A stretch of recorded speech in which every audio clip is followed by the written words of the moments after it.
नहीं गया क्या पता नहीं। चलो बेटा, आज हमारा बेसिक थ्योरी का ये लास्ट पार्ट है और इसके बाद जो चालू होगा वो रहेगा न्यूमेरिकल्स। तो इसके बाद की कोई भी चीज अगर आपने मिस कर दी शुरुआत में, तो आपके अंदर अगर ल्यूकाडी बार्गे पैसियोली की आत्मा भी आ गई तो भी नहीं समझेगा। So that is the most difficult part. तो इसका मतलब अभी तक जो सिखाया वो इम्पोर्टेंट नहीं था क्या? वो इम्पोर्टेंट है, लेकिन वो इजी है। You can watch the video and understand. पर अगर इसके बाद का कोई भी पार्ट अगर आपने गलती से भी मिस कर दिया, then it will be very difficult to understand. ठीक है, तो अभी देखो बेटा यहाँ पे क्या है।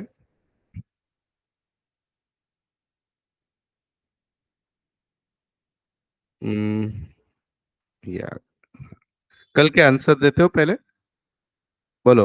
Life of a business is unlimited. Which concern? Going concern. Very good, बहुत अच्छे। आगे। Record only those transaction which can be measured in terms of money. Money measurement concept. Concept का नाम क्या था? Money measurement concept. Price at which the transaction takes place, that is recorded, not the current market price. बोलो बेटा। Cost concept. Very good. ठीक है। अब next वाला था। पेन वाले लेट क्यों गए? लिंक नहीं आई थी क्या बेटा? हाँ बच्चा लोग, लिंक नहीं आई थी क्या? चलो, उसके बाद का था the price at which transaction takes place recorded not at current price. इसको क्या बोलते हैं? Cost concept. Business and owner both are not same. Business entity concept. Revenue is only recognized when it is received or promise is made. Realization concept. अभी जो लोग आज first time attend कर रहे हैं, वो लोग समझ लो कि हम क्या सीख रहे हैं। एंड ये आपके कॉलेज में तो ये टॉपिक कोई पढ़ाता ही नहीं है, क्योंकि इसकी इंग्लिश की अंडरस्टैंडिंग लेवल उससे भी डिफिकल्ट है। पर मैंने कोशिश की कि आपको मैं ये टॉपिक बहुत अच्छे से बढ़ाऊं। और क्योंकि ये अकाउंट का फंडामेंटल है, आप में से मेनली जो लोग अकाउंट्स में करियर बनाना चाहते हैं, सीए, तो उनको ये टॉपिक या अकाउंट का फंडामेंटल आना बहुत जरूरी है। तो हमारी जो अकाउंटिंग है उसको वर्ल्ड वाइड यूनिवर्सली प्रॉपर रखने के लिए हर जगह कुछ ना कुछ आइडिया फिक्स की गई है। एंड दैट आइडियोलॉजी कोणाला नाही नाहीये म्हणाव, चुकीने सांगितलंय, नको करू. तर that is called as what बेटा? कॉन्सेप्ट। कन्वेंशन यानी क्या? जो सालों से चला आया है उसको क्या बोलते हैं बेटा? कन्वेंशन। और प्रिंसिपल यानी क्या? नियम। जैसे मैं बोल रहा हूँ कि आज एक कोई त्योहार है, तो त्योहार के दिन हम कोशिश करते हैं कि ट्रेडिशनल कपड़े पहनो, तो व्हाट इज इट? कन्वेंशन। इसको क्या बोलोगे बेटा? कन्वेंशन। हमारे यहाँ पे कोई मेहमान आए तो हम उनकी मेहमान नवाजी करते कि उनको ए काला बोलते, ऐसे बोलते क्या? So what is it? ये हमारी परंपरा है, कन्वेंशन। सुबह उठकर हम लोग नहाते हैं, आई एज्यूम सब लोग। तो व्हाट इज इट बेटा? कन्वेंशन। तो कन्वेंशन का मीनिंग क्या होता है बेटा? कन्वेंशन यानी रू परंपरा जो चली आई है। और कॉन्सेप्ट यानी क्या? अंडरस्टैंडिंग, आइडियोलॉजी, कि भाई तुझे समझना है आदमी पैदा हुआ तो मरने वाला, ये रियलिटी है कि नहीं? तो ये आइडियोलॉजी है, इसलिए अच्छे कर्म करो। तो व्हाट इज इट? आइडियोलॉजी यानी कॉन्सेप्ट। और फिर वर्ल्ड वाइड हमारी अकाउंटिंग सबसे प्रॉपर हो, वर्ल्ड वाइड हमारी अकाउंटिंग सबसे मैच हो, तो उसके लिए क्या होते हैं? प्रिंसिपल्स, जिसको हम अकाउंटिंग स्टैंडर्ड भी बोलते हैं, रूल्स। राइट। तो बेटा मैंने क्या किया, आपको कल पहला कॉन्सेप्ट सिखाया, इसका नाम था बिजनेस एंटिटी कॉन्सेप्ट। कौन सा सिखाया बेटा कल आपको? Business entity concept. ये क्या बोलता है भैया?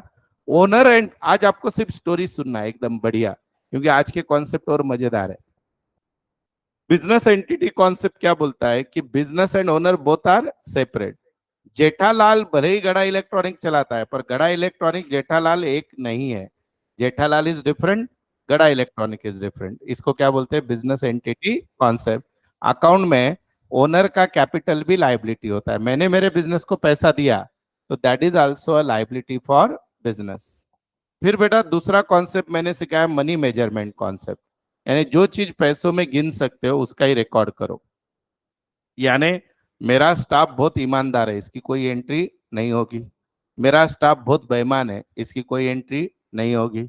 कस्टमर ने आके गालियां दी, उसकी कोई एंट्री नहीं होगी। कस्टमर ने आके बहुत बहुत थैंक यू बोला, उसकी कोई एंट्री नहीं होगी। क्यों? क्योंकि हम वही चीज रिकॉर्ड करते हैं जिसको हम पैसों में गिन सकते हैं। आपको किसी ने ऑर्डर दिया इतने गुड सप्लाई कर दे, आपने अभी तक बेचा नहीं है, तो it is not a transaction. आपने किसी को नौकरी पे रख लिया और पगार वगैरह दिया नहीं, खाली बोला आ जा कल से, अभी वो काम स्टार्ट कर रहा है, सैलरी डिसाइड हो गई पर पेड नहीं है, तो it is not a transaction. तो इसको बोलते हैं मनी मेजरमेंट कॉन्सेप्ट। तीसरा मैंने सिखाया बेटा आपको कॉस्ट कॉन्सेप्ट। कॉस्ट कॉन्सेप्ट क्या होता है कि record the transaction not at current price, it must be recorded on the date on which it was takes place. बोलो जैसे मैंने एक क्लासरूम आज के 10 साल पहले 15 लाख में लिया, आज इसकी वैल्यू 2 करोड़ है, तो मेरे बुक्स ऑफ अकाउंट में 2 करोड़ नहीं दिखेगी, कितनी दिखेगी? 15 लाख। या मैंने लास्ट ईयर लिया होगा 3 करोड़, आज कीमत 2 करोड़ हो गई, फिर भी मेरे बुक में कितनी दिखेगी? 3 करोड़, क्योंकि जब मैंने लिया तब की प्राइस रिकॉर्ड होती है। चौथा कॉन्सेप्ट सिखाया बेटा going concern concept. Life of the business is unlimited. 31 मार्च को हम भले ही बुक्स ऑफ अकाउंट क्लोज करते हैं, बिजनेस क्लोज होता है क्या? इवन इफ उस दिन रात में ओनर हार्ट अटैक आके मर भी गया तो भी बिजनेस क्लोज नहीं होगा, बिजनेस विल कंटिन्यू। इसलिए हम जो भी बिजनेस में 31 मार्च को आना है देना है दोनों लिखते हैं, क्योंकि दूसरे दिन फिर बिजनेस चालू होने वाला है। देन उसके बाद है बेटा रियलाइजेशन कॉन्सेप्ट। रियलाइजेशन कॉन्सेप्ट क्या बोलता है कि revenue should be recognise when it is received or promise is received. यानी क्या? जैसे आज क्लास में मेरे सामने ऑनलाइन 15-20 स्टूडेंट है, सामने 15-20 स्टूडेंट है, और इसमें से एक ने भी फीस नहीं भरी है, तो I should not consider it's my income. Have you understand this? So it is just what बेटा, इट इज जस्ट, ये आपका क्या है बेटा? इनकम नहीं है जब तक आपका कस्टमर आपको पैसे नहीं देता। दुकान में 100 लोग आके इंक्वायरी करके गए तो उसको सेल समझोगे क्या? नहीं। उसको सेल कब समझोगे बेटा? When actual amount is received, या आपने सेल कर दिया, भले ही पैसा बाद में आने दो, that is considered as transaction. तो अब है ना बेटा, ये रियलाइजेशन कॉन्सेप्ट का एग्जैक्टली अपोजिट कॉन्सेप्ट है एक्रियल कॉन्सेप्ट, और ये बहुत इंटरेस्टिंग है, आपको बहुत मजा आएगा सुनने में। ध्यान देना, सब लोग बोर्ड पे देखिए, एक एग्जाम्पल दे रहा हूं तो आपको बेटा एक्रियल कॉन्सेप्ट बहुत अच्छे से समझेगा। प्लीज ध्यान देना सभी लोग। क्या है देखो बेटा, आपको याद होगा कुछ दिन पहले मैंने बोला था कि जो प्रोफेशनल गवर्नमेंट ऑर्गेनाइजेशन एनजीओ वगैरह होते हैं ना, वो कैश सिस्टम फॉलो करते हैं। कौन सा सिस्टम फॉलो करते हैं? कैश। पर जो व्यापारी होता है वो मर्केंटाइल सिस्टम फॉलो करता है। दोनों में फर्क क्या है कि कैश सिस्टम यानी if cash is actually received और पेड तो ही रिकॉर्ड करो। मर्केंटाइल क्या बोलता है? भाई नहीं मिला तो भी चलेगा, गुड्स बेच दिया तो भी रिकॉर्ड करो। समझ में आया? तो अभी इससे ही कनेक्टेड आपका एक्रियल सिस्टम है। ध्यान दो बेटा, समझो इस साल मेरे बिजनेस का जो सेल है वो बेटा 2 करोड़ हुआ है। कितना सेल हुआ बेटा? 2 करोड़। और पूरे की पूरी मुझे कैश मिल गई है, सबके सब 2 करोड़ मुझे आ गए। और मेरे बिजनेस का जो खर्चा है, 12वीं बाजुला बेटा, बिजनेस का जो खर्चा है मेरा साल भर का बेटा 50 लाख रुपया खर्चा है। कितना खर्चा है बेटा बोलो? साल भर का खर्चा कितना है बेटा मेरा? 50 लाख। सैलरी, रेंट या परचेज जो भी गुड्स में ला रहा हूं उसका खर्चा कितना है बेटा? 50 लाख। अभी ध्यान देना, ये 50 लाख जो भी खर्चा है इसमें से मैंने 1 रुपया भी अभी भी दिया नहीं है। मतलब मैंने स्टाफ की सैलरी नहीं दी, रेंट नहीं दी, लाइट बिल नहीं भरा, जिस सप्लायर से मैंने गुड्स लाया उसको 1 रुपया भी नहीं दिया। लेकिन गुड्स आ गए, स्टाफ ने साल भर काम किया, लाइट बिल पूरी वापर ली, पर मैंने इनको अभी तक कुछ दिया नहीं, इसलिए इसकी एंट्री नहीं है मेरे बुक्स ऑफ अकाउंट में। तो अगर इसकी एंट्री नहीं है, इसका मतलब ये होगा कि मेरा साल का प्रॉफिट 2 करोड़ है। कितना है मेरा साल का प्रॉफिट? आप कितना समझोगे? 2 करोड़ या 1.5 करोड़? ऑनलाइन वाले आप भी लिखो चैट बॉक्स में, 2 करोड़ समझोगे 1.5 करोड़ समझे? 1.5 करोड़ समझना चाहिए ना बेटा। ये दिया नहीं है इसका मतलब ये है कि हम हाथ ऊपर कर देने वाले, देंगे नहीं। मुझे अगर मेरी रियल इनकम निकालनी है सही वाली, तो वो मैं 2 करोड़ पकड़ू या 1.5 करोड़ पकड़ू? क्यों 1.5 करोड़ पकड़ू? ये भले ही दिया नहीं पर देना तो पड़ेगा। तो आपको अगर बिजनेस का रियल प्रॉफिट निकालना है तो ऐसे मत देखो कि भैया आपने खर्चा किया है पेड नहीं किया तो नहीं पकड़ेंगे, उसको पकड़ना पड़ेगा। इसको कौन सा कॉन्सेप्ट बोलते हैं बेटा? एक्रियल। और एक एग्जांपल देता हूं इसका अपोजिट। समझो बेटा सेम बिजनेस है, साल भर का खर्चा 50 लाख हो गया, एक्सपेंसेस 50 लाख जेब से चले गए, रियल में इतनी कैश चली गई, और मैंने सेल कितना किया समझो? 2 करोड़। और ये पूरे की पूरी सेल उधारी पे की है। किस पे की है बेटा? उधारी पे की है। एक भी रुपया मैंने अभी तक आया नहीं है, पर मेरा कस्टमर बहुत अच्छा है, दे देता है, कोई प्रॉब्लम नहीं। पर सब आने वाला है रुपया। पर आज की डेट में क्या किया है, आज ही चालू की दुकान 31 मार्च को, एक ही दिन में सेल 2 करोड़ हो गया, खर्चा 50 लाख हो गया, राइट। और ये 2 करोड़ अभी आया नहीं, 1 महीने बाद आने वाला है। तो मुझे बताओ, मेरी इनकम निकालते हो, मैं ऐसे बोलूं क्या इस साल 50 लाख लॉस हो गया? क्या बोलना चाहिए मैंने? इनकम फिर से मैंने कितनी पकड़नी चाहिए? 50 लाख लॉस पकड़ू या 1.5 करोड़ इनकम पकड़ू? 1.5 करोड़। तो इसी को क्या बोलते हैं बेटा? एक्रियल कॉन्सेप्ट। क्या बोलते हैं इसको? एक्रियल। तो एक्रियल का कॉन्सेप्ट का मीनिंग क्या होता है? मेयर रिसीविंग ऑफ कैश और paying off cash is not necessary, even if the transaction took place, record it so that it will give you correct profit of the business। बोल तो ये भले ही खर्चा हमने पेड नहीं किया था इस एग्जांपल में, पर ट्रांजैक्शन तो हो गया था। स्टाफ ने काम किया कि नहीं? 12 महीने, जगह 12 महीने मैंने वापरी, लाइट 12 महीने में, खाली पैसा नहीं दिया, इसका मतलब ये नहीं होता कि ट्रांजैक्शन नहीं हुआ। तो इसको रिकॉर्ड करो तो ही सही। अगर मैं इसको रिकॉर्ड नहीं करता तो मेरा प्रॉफिट कितना दिखता बोलो? तो 2 करोड़ मेरा प्रॉफिट सही है या गलत है बेटा? गलत है। और अगर मैं इसको रिकॉर्ड नहीं करता और बोलता खर्चा 50 लाख हो गया, तो ये मेरा प्रॉफिट सही है या गलत है बेटा? गलत है। तो मैंने भले ही पैसा नहीं आया तो भी उसको रिकॉर्ड करना चाहिए। इसको कौन सा कॉन्सेप्ट बोलते हैं बेटा? एक्रियल। एक्रियल, एक्रियल यानी क्या? ट्रांजैक्शन हो गया भाई, पैसा बाद में देखेंगे। This is called as which concept बेटा? एक्रियल। बहुत इंपॉर्टेंट है to know the correct profit of the business. अगर हम खर्चा पेड नहीं किया बोल के नहीं लिखेंगे, तो आपकी इनकम सही आएगी या गलत आएगी? गलत। इनकम नहीं आई बोल के नहीं लिखेंगे, तो आपकी इनकम सही आएगी गलत आएगी? गलत। तो भले ही पैसा नहीं आया, आपने गुड सोल्ड कर दिया, तो उसको क्या पकड़ो बेटा? ट्रांजैक्शन। लेकिन अब यहाँ पे एक ट्विस्ट है। ट्विस्ट क्या है? ये एक्चुअली बिजनेसमैन के लिए है। जो लोग कैश सिस्टम फॉलो करते हैं वो लोग ऐसा नहीं करते। समझ में आया?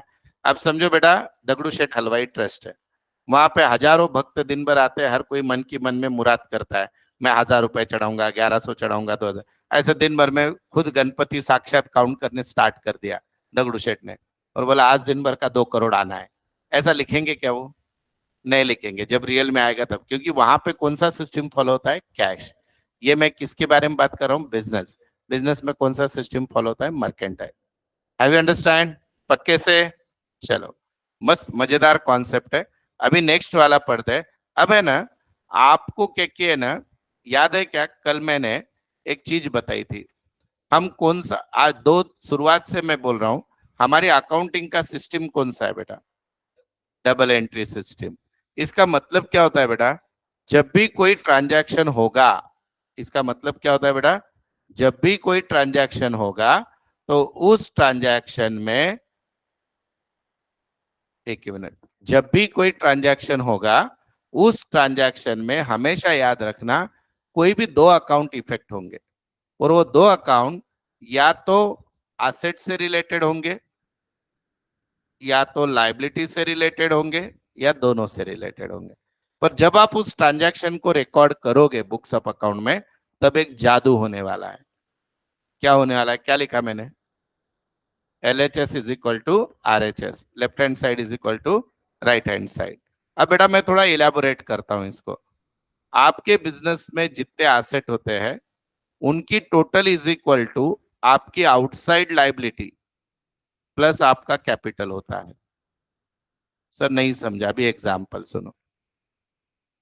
ये पेन यानी मेरा एक बिजनेस है, समझो। ये पेन यानी, ये इतना इजी करके आपको कोई नहीं सिखाएगा जिंदगी में। ये पेन यानी मेरा एक बिजनेस है।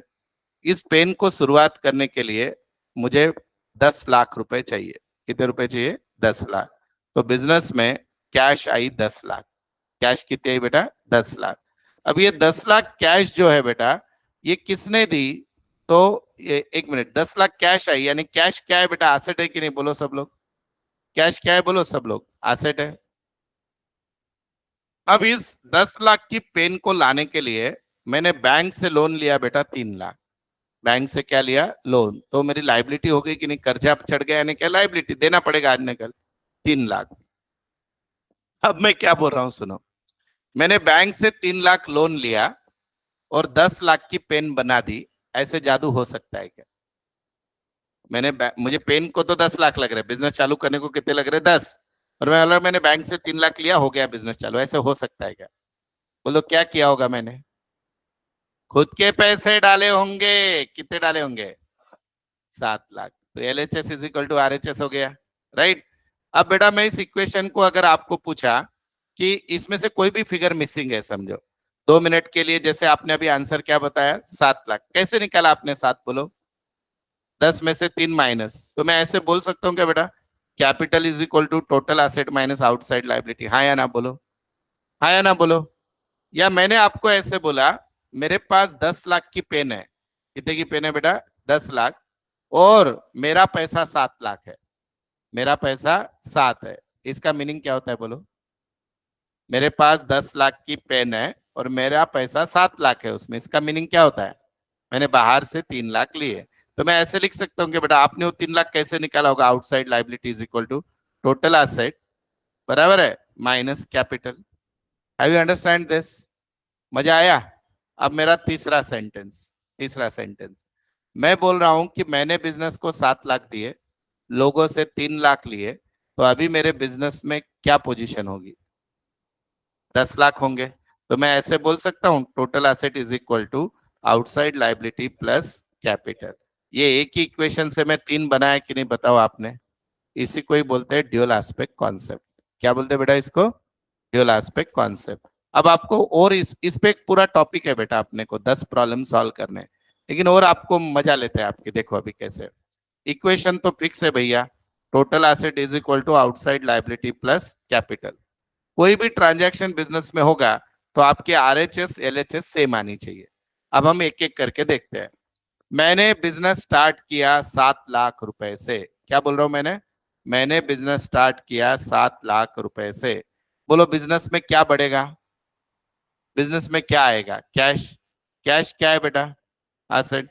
तो मैं यहाँ पे +7 लाख लिखूं, ये समझा क्या सबको? और ये 7 लाख किसने दिए? ओनर ने दिए। तो क्या बढ़ेगा? कैपिटल। तो यहाँ पे लाइबिलिटी में 0 और यहाँ पे 7 लाख। बोलो LHS is equal to RHS है या नहीं? देखो 7 lakh is equal to 0 plus 7 lakh, तो debit side credit side, 7 lakh match हो गया। अब मैं बोल रहा हूं मेरे बिजनेस को और 5 लाख की जरूरत है, मैंने वो मार्केट से उठाया, मैंने वो मार्केट से लोन लिया। बोलो बेटा बिजनेस में और कैश आएगी, तो एसेट में क्या करूं? +5 करूं, आया ना? अब ये 5 लाख मैंने कहां से उठाया बेटा? ये 5 लाख बाहर से उठाया, तो मेरा लोन बढ़ गया 5 लाख, आया ना? और मैंने खुद के अभी दिए क्या? नहीं। तो अभी देखो जादू, 7 और 5 कितने हो गए? 12। 0 और 5 लाख कितना हो गया? 5। 7 लाख और 0 कितना हो गया? 7। 12 lakh is equal to 12 lakh. समझ में आ रहा है? अब सुनो, मैंने लोन में से 2 लाख वापस कर दिए। मैंने लोन में से 2 लाख वापस कर दिए। बोलो कैश आएगी या जाएगी? तो इसमें से क्या करूं बेटा? माइनस। और अभी लोन 5 लाख बचेगा या 3 लाख? तो लोन में से क्या हो जाएगा? माइनस। ये बेचारा वैसे ही रहेगा। देखो अभी जादू, 12 में से 2 गए, बोलो 5 में से 2 गए, और ये ऐसे ही है 7। बोलो 7 + 3 = 10। इसको बोलते हैं ड्यूअल एस्पेक्ट कॉन्सेप्ट। याद होगा कि मैंने आपको एक डेफिनेशन सिखाई थी। What is it? ट्रांजैक्शन।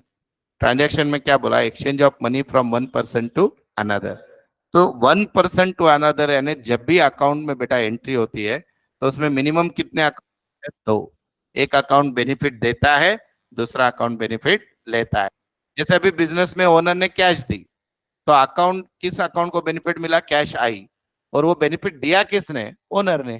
तो एक ने बेनिफिट दिया और एक ने बेनिफिट लिया, तो दोनों में इंपैक्ट होता है। That is called dual aspect concept.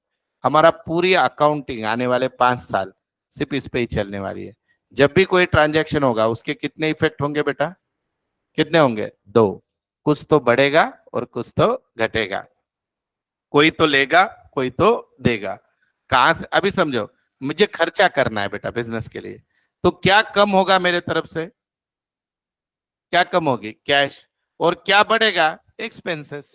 तो एक अकाउंट बेनिफिट दे रहा है, दूसरे को मिल रहा है। मुझे, आपने मुझे फीस दी, तो मेरे पास क्या बढ़ेगा? कैश बढ़ेगी बेटा, राइट?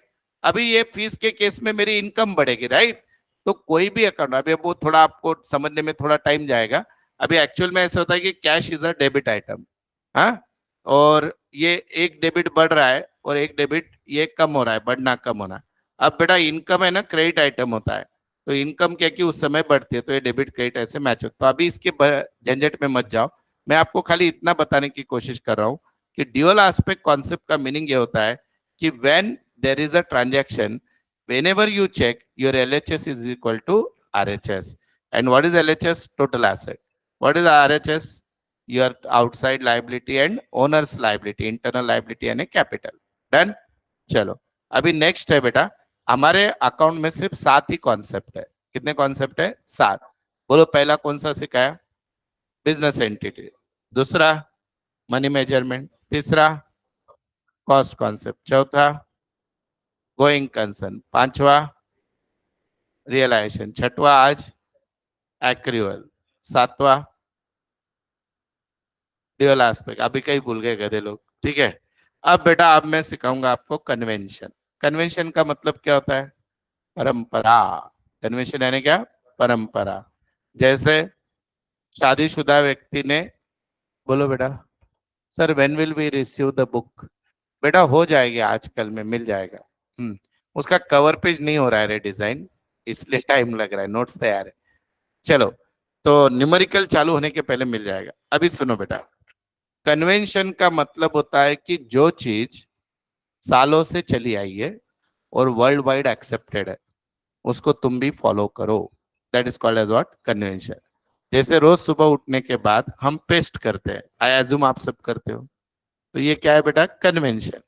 आप नहाते भी हो, अगेन कोई लोग 2-3 दिन में एक बार नहाते, पर नहाते जरूर है। सो व्हाट इज इट बेटा? कन्वेंशन। कन्वेंशन यानी क्या? आदत। कौन सी आदत? जो वर्ल्ड फॉलो कर रहा है वो हमको करना है। This is called as convention, परंपरा। सर अकाउंटिंग में परंपरा का क्या यूज है? क्योंकि पुराने लोग जब तुम्हारी बुक्स ऑफ अकाउंट पढ़ेंगे तो उनको समझ में आनी चाहिए। समझ में आने के लिए क्या जरूरी है बेटा? सेम आदत जो वो फॉलो कर रहे थे वो आपने करना चाहिए। That is called convention. तो कन्वेंशन पहला वाला क्या है? ये तो रियल लाइफ में भी ग्रोथ करने के लिए बहुत इंपॉर्टेंट है। क्या नाम लिखा है? पढ़ो। Consistency convention. आपने एक बार जो मेथड डिसाइड की अकाउंटिंग की, वो मेथड सालों साल यूज करनी चाहिए। This is called as consistency convention. Sir नहीं समझा, जरा इलाबोरेट करो। अभी बेटा हमारे अकाउंट में एक शब्द आएगा आगे चल के, डेप्रिसिएशन। डेप्रिसिएशन यानी फिक्स एसेट यूज करने के बाद उसकी हर साल कीमत बढ़ती है या कम होती है? कम होती है। आपने कंप्यूटर लिया, यूज किया, कीमत कम हो जाएगी। मोबाइल लिया, यूज किया, कम हो जाएगी। तो बिजनेस में उसको लॉस पकड़ते हैं, और वो लॉस कितना पकड़ना है? उसका परसेंटेज होता है। तो वो परसेंटेज और उसकी मेथड होती है। आपने एक बार डिसाइड कर लिया कि भैया 20% पकड़ना है, तो हर साल कितना पकड़ो? 20% पकड़ो। उसकी मेथड डिसाइड कर ली, समझो SLM मेथड। वो क्या है बाद में देखेंगे, तो हर साल SLM फॉलो करो। तो this is called consistency convention.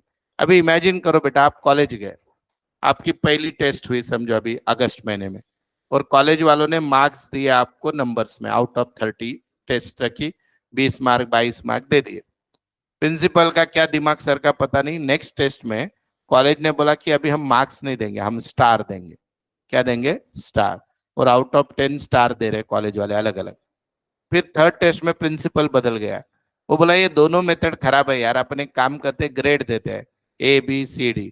अब मुझे बताओ, आपके माँ बाप समझ पाएंगे कि आपकी ग्रोथ हो रही है या नीचे जा रहे? समझ ही नहीं पाएंगे। तीनों बार क्या हो गया? मेथड बदल गई। तो वैसे ही हमारे बुक्स ऑफ अकाउंट में अगर हम बार बार मेथड बदलेंगे, तो दुनिया जो हमारी बुक्स ऑफ अकाउंट पढ़ने वाली है उसको समझेगी या नहीं समझेगी? या इमेजिन करो बेटा, मैं पहले दिन लेक्चर मराठी में लिया, दूसरे दिन हिंदी, तीसरे दिन इंग्लिश, चौथे दिन उर्दू, पांचवें दिन जर्मन, छठवें दिन संस्कृत, सातवें दिन गुजराती, आठवें दिन मारवाड़ी। आप भाग जाओ। क्या नहीं है उसमें? कंसिस्टेंसी। क्या नहीं है बेटा? कंसिस्टेंसी। इवन आपके पढ़ाई के बारे में, रोज अगर लेक्चर होने का, एक बार आज लेक्चर 1 घंटे का हो गया, सिर्फ उसको रिवाइज करने को 10 मिनट लगते हैं। आप 2.2 के स्पीड से यूट्यूब वीडियो देख भी लोगे तो भी 20 मिनट में हो जाएगा लेक्चर। तो अगर आपने रोज का रोज रिवाइज कर लिया तो बाद में कभी पढ़ाई की जरूरत पड़ेगी क्या? लेकिन हम ऐसा नहीं करते। हम एग्जाम के पहले ही पढ़ाई करते हैं, इसलिए अपने को 1 घंटे की पढ़ाई को 2 घंटा लगता है। What is not there? Consistency. तो कंसिस्टेंसी दुनिया के हर जगह जरूरत है। जिम जाते हो, एक ही दिन गया 3 घंटा बहुत व्यायाम किया, और हफ्ते भर जा ही नहीं रहे हो, बॉडी बनेगी नहीं। पर हर दिन जा रहे हो 365 दिन, भले 20 मिनट व्यायाम करो, उससे फर्क गिरेगा। What is it? Consistency. You are getting the point? तो अकाउंटिंग और कंसिस्टेंसी का क्या लॉजिक है? जो जो मेथड आपने डिसाइड किए वो कंटिन्यूअसली फॉलो करो। That is called as what? Consistency. आगे का क्या है, पढ़ो जरा, बहुत इंटरेस्टिंग है। पढ़ते आएगा कि नहीं? पहली बार ही वर्ड देखा है, बोलो। कंजर्वेटिज्म। कंजर्वेटिज्म का मतलब किसी को मालूम है क्या? एनीबडी ऑनलाइन स्टूडेंट बेटा, पता है कंजर्वेटिज्म कभी सुना है वर्ड? बोल तो। Traditional thinking, okay. नहीं। प्रोटेक्ट करना, okay. Anything, anybody knows conservatism शब्द सुना है? नहीं पता? देखो, आपके दो टाइप के दोस्त होते हैं। एक होता है उसके पास जितने पैसे है उससे हमेशा ज्यादा बताएगा, ऐसे बताएगा कि अरबपति है, जेब में 100 रुपए भी नहीं। और एक दोस्त ऐसा रहेगा जिसके पास हजारों रहते हैं पर छुपा के रखेगा, हमेशा फकाट बताएगा। ऐसे टाइप के दोस्त है कि नहीं आपके? कभी रहे होंगे या आप खुद होंगे ऐसे? So this is conservatism. Conservatism और अकाउंटिंग का क्या रिलेशन है? As a accountant you should not be too much optimistic or too much pessimistic. तुमने अकाउंटेंट बोल के जो रियलिटी है वो लिखना है, ज्यादा भी बढ़ चढ़ के लिखना नहीं है, कम भी नहीं। जो रियल फिगर फैक्ट्स है वो ही लिखने हैं बिजनेस में। मतलब अकाउंटेंट एजम्पशन बेस पे वैल्यूएशन नहीं बढ़ा सकता, अकाउंटेंट एजम्पशन बेस पे वैल्यूएशन कम भी नहीं कर सकता। जो रियल फैक्ट्स है, जिसके प्रूफ है, वही लिखो। जो नहीं है वो मत लिखो, क्योंकि आपने अगर पिक्चर, बहुत बार क्या होता है, देखो बड़े बड़े कंपनीज फ्रॉड करने के लिए प्रॉफिट ज्यादा बता देती है, तो शेयर होल्डर फंस के शेयर परचेस कर लेते हैं, उनका नुकसान हो जाता है। और कोई कोई कंपनीज को टैक्स डुबाना होता है तो वो प्रॉफिट की जगह क्या बता देते हैं? लॉस। तो what they are doing, they are not following conservatism. तो कंजर्वेटिज्म क्या बोलता है?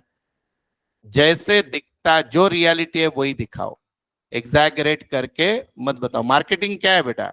ओवर कंजर्वेटिज्म, हाँ या ना? बराबर है। No marketing is what? Under conservatism. तो जो है वो बताओ, that is called as conservatism. Have you understand this?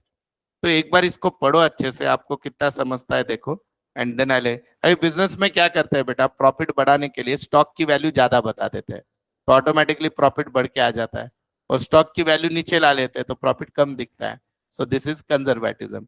पर अकाउंटेंट की ये ड्यूटी है, भैया तू बढ़ के भी मत बता, कम भी मत बता, जो रियल है वो बता। क्योंकि आपके बुक्स ऑफ अकाउंट आपके बिजनेस का चरित्र है, आपके बिजनेस की सच्चाई है। तो उसको आप कभी भी क्या नहीं कर सकते? ओवर रेटेड भी नहीं कर सकते, अंडर रेटेड भी। It must be as actuals. This is called conservatism. एक बार पढ़ लो इसमें कि कोई वर्ड्स नहीं समझ में आता है तो बोलो। आराम से पढ़ो, ऑनलाइन वाले किधर में मत जाओ। निशांत का घड़ी घड़ी मीटिंग छोड़तो पढ़तोय तू बेटा?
Show less, it must be at actuals. जो रियलिटी है उसी पे फोकस करो, ज्यादा या कम मत बताओ। Is this clear? ओके, इसमें कोई शब्द नहीं समझा, ऐसे कुछ है, एक आधे वर्ड का मीनिंग नहीं समझा, मोटा मोटी समझ गया क्या? बिजनेसमैन ने, अकाउंटेंट ने, जो बिजनेस की सही पिक्चर है वही रखनी चाहिए। चलो अभी मैं आपका एग्जाम्पल देता हूँ कंजर्वेटिज्म का, बहुत बढ़िया है। समझो आपको क्या हुआ, किसी पेपर में मार्क्स कम मिल गए, बराबर है? अभी समझो आपको मार्क मिले बेटा 22, और पेपर था 50 मार्क का, बहुत कम है। तो आप क्या कर रहे हो, घर पे डायरेक्ट क्या बोल रहे हो, 22 मार्क्स मिले, और ये बता ही नहीं रहे हो कितने से कितने में से 22 मिले। पापा को लग रहा है बहुत है 25 में से मिले होंगे, 30 में से मिले होंगे, या पापा बोल रहे हैं सामने से 30 में से मिले, क्या आप आंसर नहीं दे रहे हो? बोलते आप क्या कर रहे हो, आप क्या कर रहे हो, छुपा रहे हो कि नहीं? हाँ या ना बताओ। तो दिस इज कॉल्ड कंजर्वेटिज्म। बोल दो रियलिटी छुपा के रखना, होके ज्यादा। या आप में से कुछ नग ऐसे भी रहेंगे, 22 के जगह घर पे 42 बोल देंगे, हैं? आउट ऑफ 50 मिले 42, दो को चार कर दिया, ऐसे वो मार्क्स में लिखे हुए, या ऐसा लिखा हुआ था पेपर में 22, और आपने क्या किया इसमें होशियारी, ऐसे है। So like that, it is what बेटा, कंजर्वेटिज्म। समझ में आया? बहुत बार किया है, बोलना आप कैसा कह रहे हो। अब नेक्स्ट वाला क्या है बेटा, डिस्क्लोजर कन्वेंशन। अभी डिस्क्लोजर क्या होता है, आपको मैंने आपको याद होगा, आप बहुत से सीरियल या प्रोडक्ट लेते हो तो उसके ऊपर डिस्क्लेमर लिखा होता है। व्हाट इज डिस्क्लेमर बेटा? जैसे आपने कभी म्यूचुअल फंड की ऐड सुनी है क्या? म्यूचुअल फंड सही है, वो ऐड खत्म होती है धोनी तेंदुलकर के बाद, एक आदमी ऐसा चिल्लाते चिल्लाते बोलता है जैसे उसके पीछे कुत्ता लगा है। क्या बोलता है? Mutual funds are subject to market, it is the offer document carefully before investing the money, है कि नहीं? तो व्हाट इज इट, डिस्क्लेमर। बोल दो आप इसमें पैसा इन्वेस्ट करो, पर डूब गए तो तुम्हारी जवाबदारी। तो ये क्या हो गया, डिस्क्लेमर। बोल दो कल को आपका पैसा डूब गया तो उनको मत पकड़ो। तो वैसे ही बुक्स ऑफ अकाउंट जब आप बनाते हो, तो जो जो कैलकुलेशंस आप किए हैं उसका क्या करना जरूरी होता है बेटा, डिस्क्लेमर यानी डिस्क्लोजर। तो डिस्क्लोजर यानी क्या बेटा, एक एग्जांपल देता हूं। मैंने आपको कुछ दिन पहले कॉन्टीजेंट लाइबिलिटी सिखाई थी, याद है क्या आपको? कॉन्टीजेंट लाइबिलिटी याद है? भूल गए? बोलो क्या है? जो लाइबिलिटी कंफर्म नहीं है तो उसको क्या बोलते हैं बेटा, कॉन्टीजेंट है। अभी समझो बेटा मेरे बिजनेस का प्रॉफिट इस साल का 50 लाख है, मैंने बुक्स ऑफ अकाउंट बता दिए, वहां पे 50 लाख प्रॉफिट दिख रहा है। लेकिन इस साल मेरे बिजनेस पे एक केस हुआ है, कोर्ट केस, और अगर मेरे डिसीजन मेरे अगेंस्ट चला गया तो मुझे समझो बेटा 50 लाख देने पड़ेंगे। कितने देने पड़ेंगे, 50। तो मेरा ये काम है कि मेरे बुक्स ऑफ अकाउंट के नीचे मैं नोट लिखूं कि no doubt we have a profit of 50 lakhs, but there is one contingent liability pending which may cost 50 lakhs। तो इसके कारण क्या होगा बेटा, जो व्यक्ति बाहर का व्यक्ति मेरे बिजनेस के बुक्स ऑफ अकाउंट पढ़ के इन्वेस्ट करना है, उसके जहन में रहेगा कि भैया इसका प्रॉफिट 50 है, पर कल को ये 0 भी हो सकता है। इसको बोलते हैं डिस्क्लोजर। डिस्क्लोजर यानी क्या, आपको याद है आप मैथ सब्जेक्ट में ज्योमेट्री में जब थ्योरम वगैरह लिखते थे तो नीचे रीजंस लिखते थे कि नहीं, नोट लिखते थे कि नहीं? तो what is that note, disclosure. तो डिस्क्लोजर का मीनिंग क्या होता है, all conditions, terms and condition या कैलकुलेशन जो बाहर के व्यक्ति को समझे कि भैया तूने निकाला कैसे है, तेरे साथ क्या हो सकता है, तूने क्या चेंजेस किए हैं। जैसे बेटा कंसिस्टेंसी कन्वेंशन मैंने सिखाया कि आपने बेटा डेप्रिसिएशन इतना लेना चाहिए, पर अचानक आपने इस साल डेप्रिसिएशन ज्यादा ले लिया, तो आपने नीचे डिस्क्लोजर देना चाहिए, ये रीजन के कारण डेप्रिसिएशन बदला है। तो बाहर वाले व्यक्ति को समझ में आ जाएगा कि आपने क्या दिए लगा।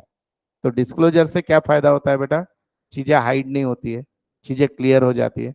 जैसे फॉर एग्जाम्पल आपके कॉलेज ने रिजल्ट निकाला, सुनो अभी ये बहुत बढ़िया है, और आपको मार्क्स मिले 50 आउट ऑफ 50, और प्रिंसिपल ने नीचे डिस्क्लोजर डाल दिया। ये मार्क्स देखकर ये मत समझो कि आपका बेटा बहुत होशियार है, इस बार का पेपर बहुत इजी था। ये क्या हो गया, डिस्क्लोजर। क्योंकि इमेजिन वो 50 में से 50 देख के माँ बाप अपेक्षा करने लगे कि बेटा आप 100 में से 100 लाएगा, और रियल पेपर हार्ड आ गया, बेटा आ गया 35 पे। तो प्रिंसिपल ने डिस्क्लोजर दिया था, भाई पेपर इजी था। समझ में आया आपको? तो ये क्या है, डिस्क्लोजर। समझ में आ रहा है आपको? तो डिस्क्लोजर अकाउंट में क्या करते हैं बेटा, वर्किंग नोट का करते हैं, जो भी चीजें आपने कैलकुलेशन किए उसका करते हैं। तो डिस्क्लोजर पुणेरी भाषेत सांगायचं झालं तर टीप बोलतो, नीचे जो नोट लिखते ना अपन, कृपया, सूचना, note, that is called disclosure. ठीक है। ये भी बहुत इंटरेस्टिंग है बेटा, क्या नाम है इसका? Materiality convention. मटेरियलिटी का मतलब क्या होता है बेटा? Material facts. Anybody knows what is material facts means? सुना है कभी ये वर्ड? ऑनलाइन वालों आप भी पार्टिसिपेट करो यार, कुछ आंसर दो। ये मटेरियल यानी रॉ मटेरियल से रिलेटेड नहीं है, सबसे पहली बात। बोलो। देखो बेटा, अभी क्लास को आ रहे थे। आते आते आपकी पहली बस छूट गई, दूसरी बस मिली, उसमें बहुत रश थी, आपको आने को 2-4 मिनट लेट हो गया। ये एक घटना है। दूसरी घटना है, आप आ रहे थे, आते आते बस में बैठने गए, पाँव फिसल गया, नीचे गिर गए, आपकी टांग टूट गई, बहुत टाइम लगा वापस प्लास्टर बनने को, 4 घंटा लेट क्लास में आए पर प्लास्टर के साथ। अब इसमें से कौन सी घटना इंपॉर्टेंट है, पहली या दूसरी? बड़ी घटना कौन सी है भाई मेरे? इसको ही मटेरियलिटी बोलते हैं। यानी क्या, बहुत से लोग होते हैं आप में से, कोई भी छोटी बात को बड़ा चढ़ा के बताते हैं। उनकी आदत ही होती है, एक 1 घंटे की मूवी देख के आएंगे तो स्टोरी 4 घंटा बता सकते हो। और कुछ लोग ऐसे होते हैं कि जो शॉर्ट एंड कंसाइज, जो मेन मेन है उसी पे फोकस करेंगे, बाकी नहीं बताएंगे। Have you understand this? पापा अपने से बात कैसी करते हैं? लिमिटेड शॉर्ट, ये ऐसे ऐसे कर, व्हाट इज इट? मटेरियलिटी। वही आपका फ्रेंड कैसे 10 रुपए की आइसक्रीम भी खाए तो उस पर 2 घंटा बात कर सकता है वो, तो that is immaterial, wastage of time. तो अकाउंटिंग करते समय छोटी छोटी चीजों पे फोकस मत करो। किस पे फोकस करो? ब्रॉडर मैनर पे। एग्जाम्पल देता हूँ। समझो बेटा, मैंने अभी जेरोक्स निकाली और जेरोक्स का बिल 10 रुपए आया। मेरे अकाउंटेंट ने गलती से जेरोक्स एक्सपेंसेस की जगह स्नैक्स एक्सपेंसेस में डाल दिया, चाय में चले गए 10 रुपए, ऐसा लिख दिया। अब मुझे बताओ कि इससे मेरे बिजनेस का टर्नओवर है 2 करोड़, और इस 10 रुपए के खर्चे को गलत बताने से मेरे बिजनेस पे कोई करोड़ों का फर्क पड़ेगा क्या? तो ये गलती हो गई, तो मैंने इस पे ओवरलुक, मैंने इस पे बहुत ध्यान दे के 1 घंटा भाषण देना चाहिए या छोड़ देना चाहिए? पर 1 लाख रुपए का किसी को गुड सेल किया और लिखना भूल गया, फिर भी कुछ नहीं, जाओ दे रे चालता ऐसे बोलूंगा? एक कान के दिन मेरे गधे, ध्यान किधर है तेरा? बराबर है? तो 1 लाख क्या हो गया? मटेरियलिटी। तो जो चीजें इंपॉर्टेंट है उस पे हमारा नेचर क्या है ह्यूमन बीइंग का? हमारा नेचर ये है बेटा, देखो क्या है हमारा नेचर, क्या है देखो। ये ऐसा सर्कल है, इसमें एक डॉट है, बराबर है? बोलो मुझे, आपको क्या दिख रहा है? क्या दिख रहा है बोलो ना? सर्कल और डॉट। डॉट पे नजर गई कि नहीं? सर्कल इतना बड़ा ओपन है, कोई नहीं बोल रहा है कि सर्कल बहुत अच्छा है उसमें काला कलर, हर लोगों ने क्या बोला? डॉट। तो अकाउंट बोलता है भाई इस पे ध्यान मत दे, इस पे ध्यान दे। क्या गेटिंग द पॉइंट? छोटी छोटी चीज, और लाइफ में भी आगे बढ़ने के लिए क्या करना चाहिए? छोटी छोटी चीजों को दिमाग में बिठाओगे, इग्नोर करोगे? तू काल माझ्याशी त्यावेळेस बोलला नाही, फोन ठेवून टाकला, काट। दुश्मनी दुश्मनी दुश्मनी, व्हाट इज इट? इमटेरियल, काम का ही नहीं है। ठीक है, कल नहीं बोला, आज बात कर ले। मेरा आपका दोस्त 5 लाख लेके भाग गया, आप फोन नहीं उठाए, ये बहुत बड़ी बात है। समझ में आया? So I hope you got it. हाँ, हो जा, त्यांना 10:15 सांगणार आहे राजा। तिकडे घेऊ का? अच्छा, उद्यापासून तिकडे, ठीक है। तो मटेरियलिटी समझ में आ गया सबको? ओके। अब बेटा, अकाउंटिंग वर्ल्ड वाइड अच्छी हो, इंडिया की हर कंपनी की अकाउंटिंग सेम स्टेज पे हो, तो अकाउंटिंग करते वक्त बहुत बार डिस्प्यूट्स होते हैं। डिस्प्यूट का मतलब क्या? एज अ चार्टर्ड अकाउंटेंट मुझे लगता है कि ये मेथड सही है, एज अ चार्टर्ड अकाउंटेंट इनको लगता है कि ये मेथड सही है।